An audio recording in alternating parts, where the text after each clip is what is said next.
Hello friends, welcome back to my YouTube channel. ಇವತ್ತಿನ ವಿಡಿಯೋದಲ್ಲಿ ನಾನು ಮನೆಯಲ್ಲಿ ಹೇಗೆ ಕರ್ಬೂಜದ ಕೇಕನ್ನು ಮಾಡ್ಬೋದು ಅಂತ ಹೇಳಿಕೊಡ್ತೇನೆ. ನೋಡ್ಬೋದು ಎಷ್ಟೊಂದು ಚೆನ್ನಾಗಿ ಈ ಕರ್ಬೂಜದ ಕೇಕ್ ಬಂದಿದೆ ಅಂತ ನೋಡ್ಬೋದು, ಎಷ್ಟು ಸಾಫ್ಟ್ ಆಗಿದೆ. ಮತ್ತು ಇದೆಲ್ಲ ಲೇಯರ್ಸ್ ಕೂಡ ನೋಡ್ಬೋದು ಎಷ್ಟು ಸ್ಪಂಜಿಯಾಗಿ ಬಂದಿದೆ ಅಂತ. ಸೊ ಈ ಕರ್ಬೂಜದ ಕೇಕನ್ನು ಮನೆಯಲ್ಲಿ ಹೇಗೆ ಮಾಡೋದು ಅಂತ ನೋಡ್ಕೊಂಡು ಬರೋಣ ಬನ್ನಿ. ಸೊ ನಾನಿಲ್ಲಿ ಒಂದು ಕರ್ಬೂಜವನ್ನು ತೊಗೊಂಡಿದ್ದೇನೆ. ಸೊ ಇದನ್ನು ಈಗ ಕಟ್ ಮಾಡುವ.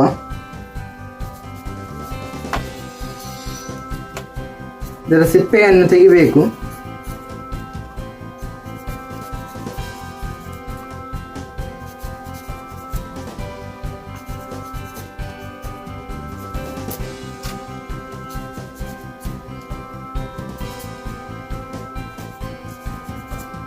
ನೀವು ಚಾನಲ್ಗೆ ಹೊಸಬರಾಗಿದ್ದರೆ ಚಾನಲನ್ನು ಸಬ್ಸ್ಕ್ರೈಬ್ ಮಾಡಿ, ಲೈಕ್ ಮಾಡಿ ಆ್ಯಂಡ್ ಶೇರ್ ಮಾಡಿ.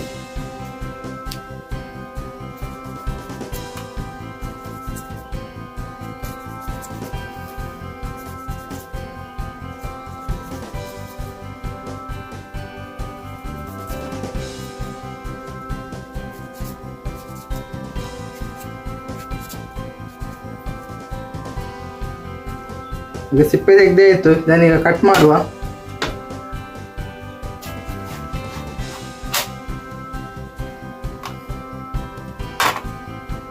ಇದರ ಒಳಗೆ ಎದ್ದು ಇದನ್ನು ಬೀಜವನ್ನು ತೆಗೆಯುವ.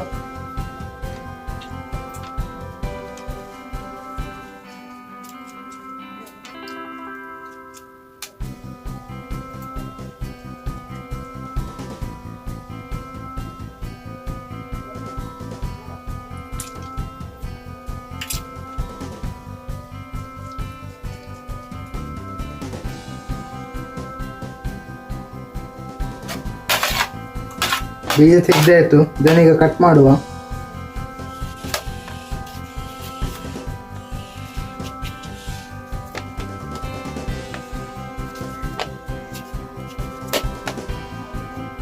ಇದನ್ನೀಗ ಮಿಕ್ಸಿ ಜಾರಿಗೆ ಹಾಕುವ.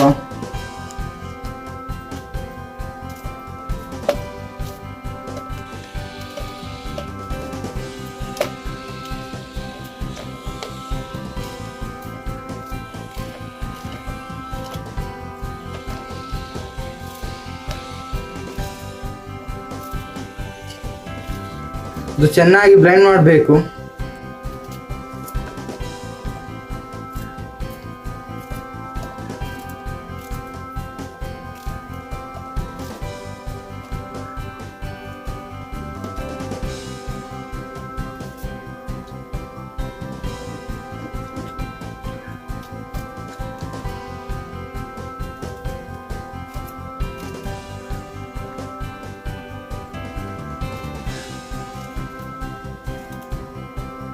ಇಲ್ಲೆಲ್ಲ ಹಾಕಿ ಆಯಿತು.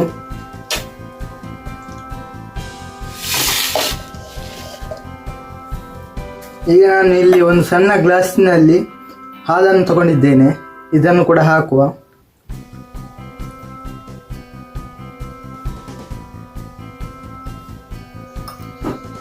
ಸೊ ಇದನ್ನೀಗ ಬ್ಲೆಂಡ್ ಮಾಡುವ.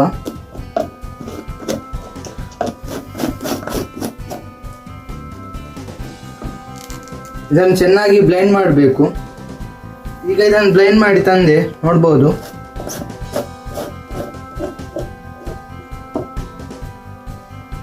ಈಗ ಕೇಕ್ಗೆ ಟಿನ್ ರೆಡಿ ಮಾಡುವ. ನಾನು ಈ ಥರದ್ದು ಟಿನ್ ತಗೊಂಡಿದ್ದೇನೆ. ಇದಕ್ಕೆ ಈಗ ಕೆಳಗೆ ಎಣ್ಣೆಯನ್ನು ಸವರುವ.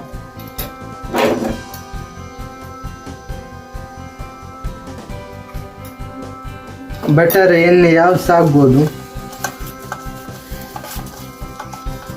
ಈ ರೀತಿ ಚೆನ್ನಾಗಿ ಹಚ್ಚಬೇಕು, ಯಾಕಂದರೆ ಇದರ ಮೇಲೆ ಬಟರ್ ಪೇಪರ್ ಹಾಕ್ಲಿಕ್ಕೆ ಉಂಟು. ಅದು ಬಟರ್ ಪೇಪರ್ ಹಾಕಿದಾಗ ಇದು ಒಳ್ಳೆಯಾಗಿ ಬಿಡ್ತದೆ, ಇಲ್ಲದೆ ಇದು ಬಿಡುವುದಿಲ್ಲ. ಸೊ ಈಗ ಇದನ್ನು ಬಟರ್ ಪೇಪರನ್ನು ಹಾಕುವ.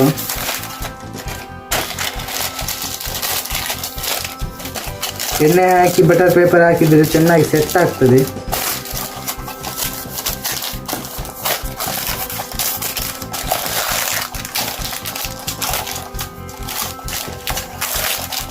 ಬಟರ್ ಪೇಪರ್ ಹಾಕುವುದರಿಂದ ಕೇಕ್ ಚೆನ್ನಾಗಿ ತೆಗಲಿಕ್ಕೆ ಆಗ್ತದೆ. ಇಲ್ಲದ್ರೆ ಮೈದಾ ಡಸ್ಟಿಂಗ್ ಕೂಡ ಮಾಡ್ಬೋದು. ಆದರೆ ಅದು ಮತ್ತೆ ತೆಗಿಲಿಕ್ಕೆ ಕಷ್ಟ ಆಗುತ್ತೆ ಕೇಕನ್ನು. ಮೈದಾ ಟೆಸ್ಟಿಂಗ್ ಮಾಡಿದರೆ ಕೇಕನ್ನು ತೆಗಿಲಿಕ್ಕೆ ಕಷ್ಟ ಆಗುತ್ತೆ. ಸೊ ಅದಕ್ಕೆ ಎಣ್ಣೆಯನ್ನು ಹಾಕಿ ಈಗ ಅಡಿಗೆ ಹಾಕಿ ಆಯಿತು. ಈಗ ಇಲ್ಲಿ ಸ್ವಲ್ಪ ಸ್ಪೇಸ್ ಉಳಿಯಿತು. ಸೊ ಅದಕ್ಕೆ ನಾನೊಂದು ತುಂಡು ಬಟರ್ ಪೇಪರನ್ನು ಹಾಕ್ತಿದ್ದೇನೆ.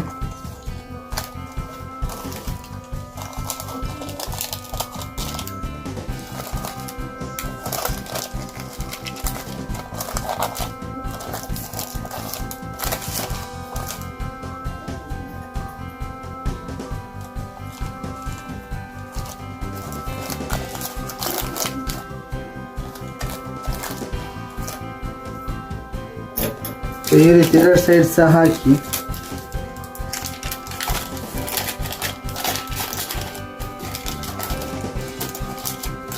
ಬಟರ್ ಪೇಪರ್ ಹಾಕೋದ್ರಿಂದ ಚೆನ್ನಾಗಿ ತೆಗಲಿಕ್ಕೆ ಬರ್ತದೆ. ಹಾಗಾಗಿ ಬಟರ್ ಪೇಪರ್ನ ಸರಿ ಹಾಕಿ ಈಗ ಇದರ ಮೇಲೆ ಕೂಡ ಎಣ್ಣೆಯನ್ನು ಅಪ್ಲೈ ಮಾಡುವ. ಹೀಗೆ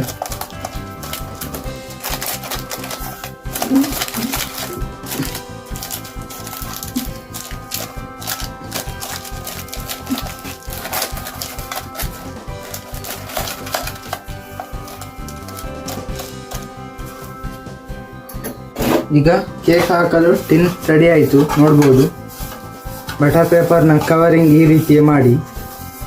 ಈಗ ಒಂದು ಬನೆಲೆಗೆ ಉಪ್ಪನ್ನು ಹಾಕ್ಕೊಳ್ಳುವ. ತುಂಬ ಜನ ಕೇಕ್ ಮಾಡುವಾಗ ಉಪ್ಪನ್ನು ಹಾಕೋದಿಲ್ಲ, ಆದರೆ ಉಪ್ಪನ್ನು ಹಾಕಿದರೆ ಒಂದು ಟೇಸ್ಟ್ ಬರ್ತದೆ. ಸೊ ಈಗ ನಾನು ಆಮೇಲಿದ್ದು ಬಟರ್ ತಗೊಂಡಿದ್ದೇನೆ. ನೋಡ್ಬೋದು ಇದು ಅಮೂಲ್ ಬಟರ್.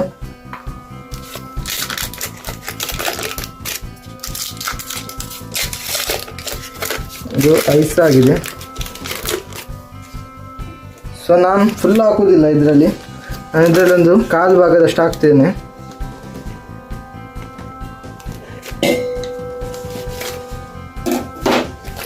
ಯಾಕೆಂದರೆ ನಾನು ಇಲ್ಲಿ ಎಗ್ಗನ್ನು ಹಾಕ್ತಿದ್ದೇನೆ. ಸೊ ನೀವು ಎಗ್ಗನ್ನು ತಿನ್ನೋದಿಲ್ಲ ಆದರೆ ನೀವು ಬಟರನ್ನೇ ಹಾಕ್ಬೋದು. ಫುಲ್ ಪ್ಯಾಕನ್ನು ಹಾಕಿ. ಇಷ್ಟು ದೊಡ್ಡ ಇದು ಗ್ರಾಮ್ ಬಂದುಬಿಟ್ಟು 100 ಗ್ರಾಮ್ ಇದ್ದು ಇದನ್ನು ಫುಲ್ ಹಾಕಬೇಕು ನೀವು ಎಗ್ಗನ್ನು ಹಾಕಲಿಲ್ಲ ಆದರೆ. ಇದನ್ನು ಫುಲ್ ಮತ್ತು ನೀವು ಒಂದು 100 ಗ್ರಾಮ್ನಷ್ಟು ಮೊಸರನ್ನು ಹಾಕಿ. ನಾನಿಲ್ಲಿ ಎಗ್ಗನ್ನು ಯೂಸ್ ಮಾಡ್ತಿದ್ದೇನೆ. ಸೊ ಬಟರ್ ಇಷ್ಟು ಸಾಕು. ಈಗ ಸ್ವಲ್ಪ ಇದಕ್ಕೆ ಎಣ್ಣೆಯನ್ನು ಹಾಕುವ. ಎಣ್ಣೆಯನ್ನು ಹಾಕಿದರೆ ಕೇಕ್ ಫ್ಲಫಿಯಾಗಿ ಬರ್ತದೆ, ಇಲ್ಲದ್ರೆ ಫ್ಲಫಾಗಿ ಬರಲ್ಲ. ಸೊ ಎಣ್ಣೆಯನ್ನು ಹಾಕಬೇಕು ಇದಕ್ಕೆ. ಈಗ ಮೊಟ್ಟೆಯನ್ನು ಹಾಕುವ.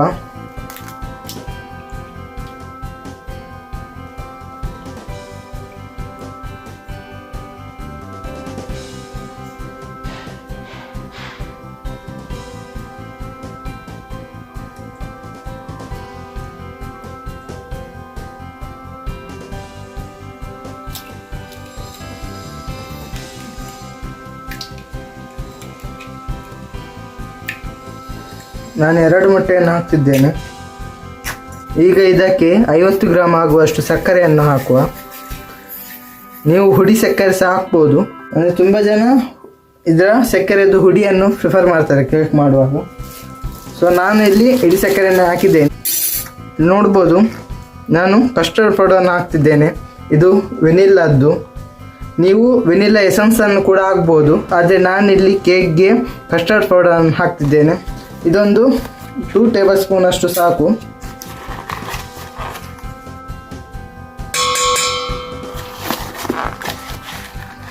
ನೀವು ಮೊಸರು ಹಾಕೋದಾದರೆ ಇದು ಹಾಕೋದು ಬೇಡ, ಯಾಕಂದರೆ ಅದು ನಿಮಗೆ ಸ್ಮೆಲ್ ಬರಲ್ಲ. ಇದು ಎಗ್ಗಿದ್ದು ಕೇಕ್, ಹಾಗಾಗಿ ನಾನು ಕಸ್ಟರ್ಡ್ ಪೌಡರನ್ನು ಹಾಕ್ತಿದ್ದೇನೆ. ಆಗ ಎಗ್ಗಿದ್ದು ಸ್ಮೆಲ್ ಹೋಗ್ತದೆ. ನೀವು ವೆನಿಲ್ಲಾ ಎಸೆನ್ಸನ್ನು ಕೂಡ ಹಾಕ್ಬೋದು. ಇದರಲ್ಲಿ ಒಂದು ಟಿಪ್ ಅಂತ ಹೇಳಿದೆ, ನೀವು ಎಣ್ಣೆಯನ್ನು ಸ್ವಲ್ಪ ಜಾಸ್ತಿ ಹಾಕಬೇಕು. ಆಗ ಕೇಕ್ ಒಂದು ಸ್ಪಂಜಿನಾಗಿ ಬರ್ತದೆ. ಸ್ಪಂಜ್ ಕೇಕ್ ಅಂತ ಹೇಳ್ತಾರಲ್ಲ ಆ ರೀತಿ ಬರ್ತದೆ. ಇಲ್ಲಾದರೆ ಸ್ಪಂಜ್ ಕೇಕ್ನಾಗಿ ಬರಲ್ಲ ಇದು. ಇದನ್ನು ಈಗ ಚೆನ್ನಾಗಿ ಬೀಟ್ ಮಾಡುವ.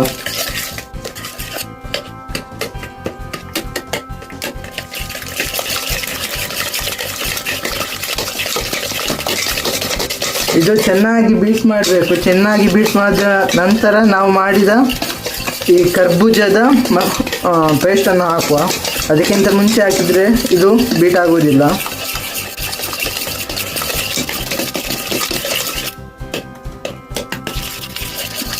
ಬಟರ್ ಬೀಟ್ ಆಗಲಿಕ್ಕೆ ತುಂಬ ಟೈಮ್ ತಗೊಳ್ತದೆ. ನೀವು ಎಲೆಕ್ಟ್ರಿಕ್ ಬೀಟರನ್ನು ಕೂಡ ಯೂಸ್ ಮಾಡ್ಬೋದು.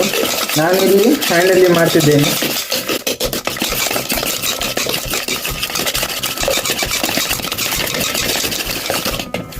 ಈ ರೀತಿ ಸಹ ಮಾಡ್ಬೋದು, ಆಗ ತುಂಬ ಫ್ಲಫಾಗಿ ಬರುತ್ತೆ.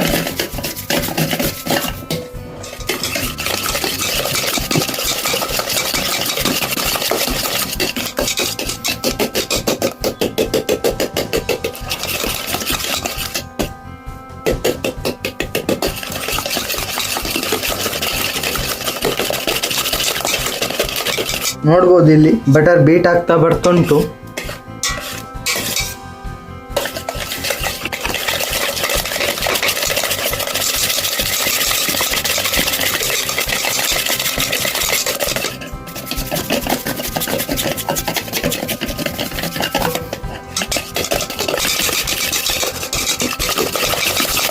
ಮತ್ತು ನಾನಿಲ್ಲಿ ಎಣ್ಣೆಯನ್ನು ಸನ್ಫ್ಲವರ್ ಎಣ್ಣೆಯನ್ನು ಹಾಕಿದ್ದೇನೆ. ನೀವು ಬೇರೆ ಎಣ್ಣೆಯನ್ನು ಸಹ ಹಾಕ್ಬೋದು, ತೆಂಗಿನ ಎಣ್ಣೆ ಆಗಲಿ ಯಾವುದು ಸಹ ಹಾಕ್ಬೋದು. ನೋಡ್ಬೋದು ಈಗ ಸ್ವಲ್ಪ ಫ್ಲಫಿ ಆಗ್ತಾ ಬರ್ತಾ ಉಂಟು. ಇದು ಇದನ್ನು ಚೆನ್ನಾಗಿ ಬೀಟ್ ಮಾಡಬೇಕು.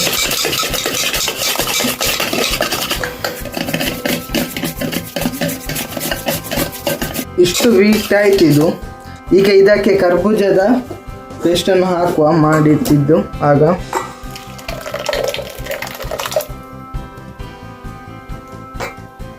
ಇನ್ನು ಇದನ್ನು ಮಿಕ್ಸಿಗೆ ಹಾಕಲಿಕ್ಕೆ ಹೋಗಬೇಡಿ ಈ ಪ್ಯಾಟರ್ನನ್ನು, ಮತ್ತು ಅದು ಫ್ಲಫಿ ಆಗಿ ಬರಲ್ಲ. ಯಾಕಂದರೆ ಈ ಪ್ಯಾಟರ್ನ್ ಮಿಕ್ಸಿಗೆ ಹಾಕಿದರೆ ಪ್ಯಾಟರ್ನ್ ಬಿಸಿ ಆಗ್ತದೆ, ಆಗ ಇದು ಕೇಕ್ ಉಬ್ಬುವುದಿಲ್ಲ. ಸೊ ನೀವು ಇದನ್ನು ಪಾತ್ರೆಗೆ ಹಾಕಿ ಹೀಗೆ ಮಾಡ್ತಾ ಇರಬೇಕು.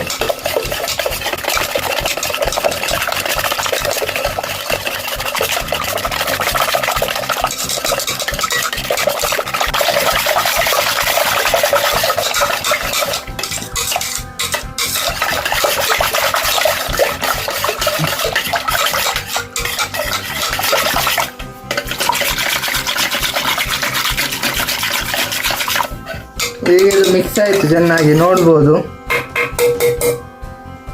ಈಗ ಇದಕ್ಕೆ ಬೇಕಿಂಗ್ ಸೋಡಾವನ್ನು ಹಾಕುವ, 2 ಟೇಬಲ್ ಸ್ಪೂನ್ ಅಷ್ಟು ಹಾಕಿ. ಈಗ ಮೈದಾವನ್ನು ಹಾಕ್ಕೊಳ್ತಿದ್ದೇನೆ.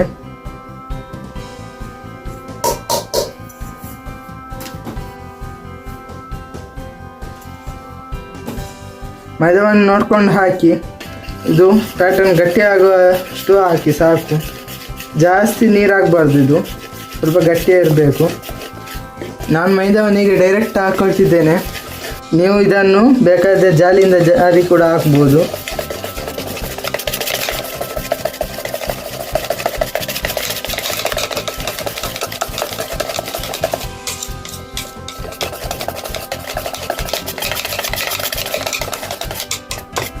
ಇದು ಸ್ವಲ್ಪ ಗಟ್ಟಿ ಉಂಟು, ಇದಕ್ಕೆ ಸ್ವಲ್ಪ ಮೈದಾವನ್ನು ಹಾಕುವ.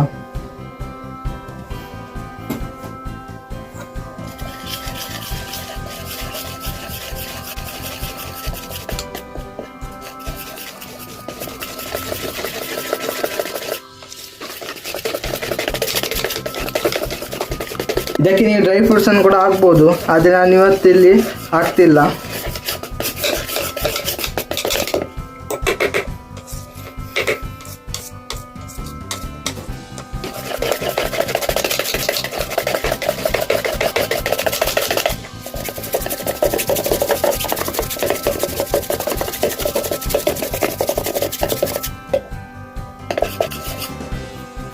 ನೋಡಿ ಈ ರೀತಿ ಆಗಬೇಕು.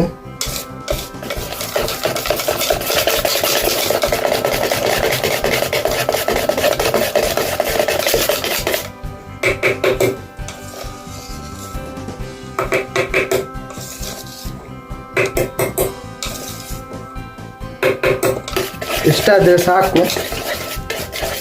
ಇದನ್ನೀಗ ಕೇಕ್ನ ಟಿನ್ನಿಗೆ ಹಾಕುವ.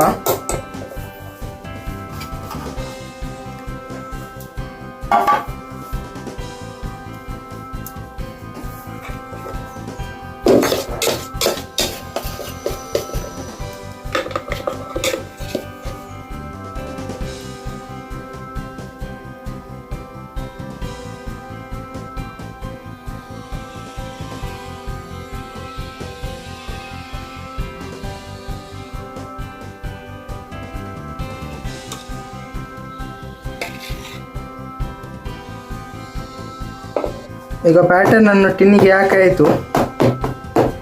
ಈಗ ಇದನ್ನು ಬೇಕ್ ಮಾಡುವ.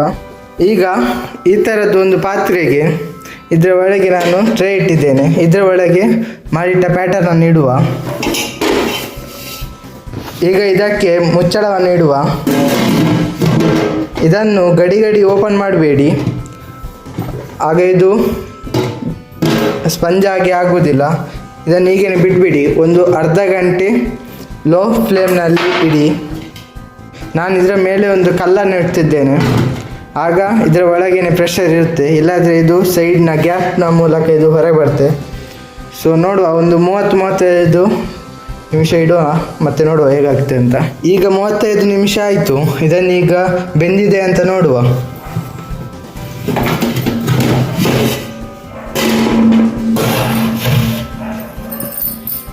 ನೋಡುವುದು ಬೆಂದಿದೆ ಆಗಿದೆ. ನೋಡುವ, ಒಂದು ಸ್ಟಿಕ್ ಹಾಕಿ ನೋಡುವ.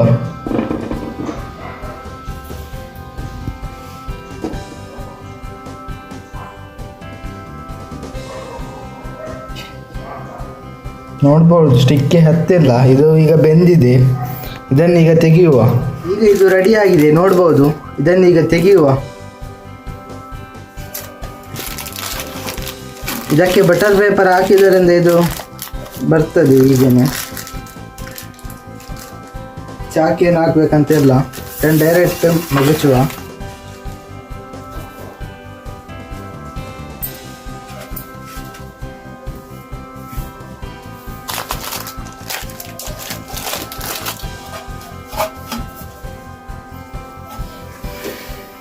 ಈಗ ಬಟರ್ ಪೇಪರನ್ನು ತೆಗೆಯುವ.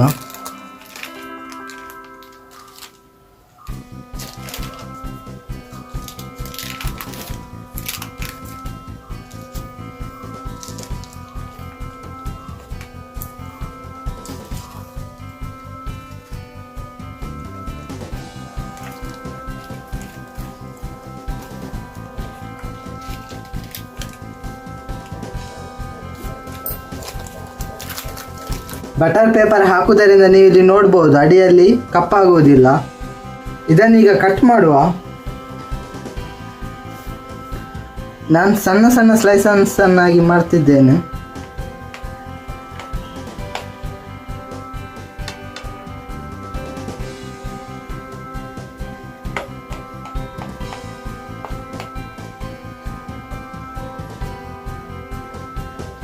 ಇದನ್ನು ತಣ್ಣಗೆ ಆದ ನಂತರ ಕಟ್ ಮಾಡಿ, ಬಿಸಿ ಇರುವಾಗ ಕಟ್ ಮಾಡಬೇಡಿ.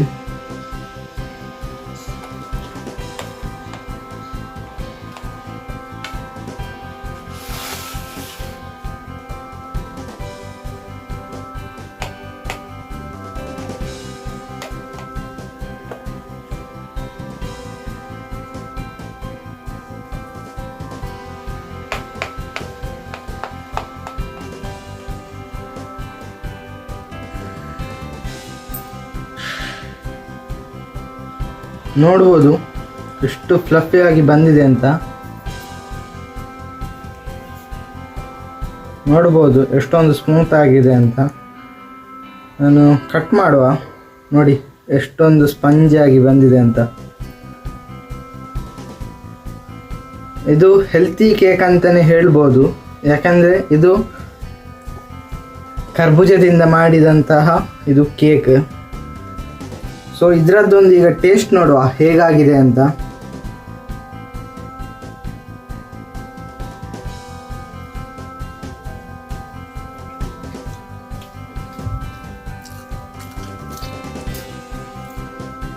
ತುಂಬಾ ಚೆನ್ನಾಗಿ ಆಗಿದೆ ಫ್ರೆಂಡ್ಸ್. ನೀವು ಕೂಡ ಒಮ್ಮೆ ಇದನ್ನು ಟ್ರೈ ಮಾಡಿ ನೋಡಿ, ಮತ್ತು ಹೇಗೆ ಆಗಿದೆ ಅಂತ ಕಮೆಂಟ್ನಲ್ಲಿ ತಿಳಿಸಿ. ನಾನು ಇನ್ನೊಂದು ಹೊಸ ವಿಡಿಯೋ ಜೊತೆ ಭೇಟಿ ಆಗ್ತೇನೆ. ಅಲ್ಲಿವರೆಗೆ ಧನ್ಯವಾದಗಳು ಫ್ರೆಂಡ್ಸ್.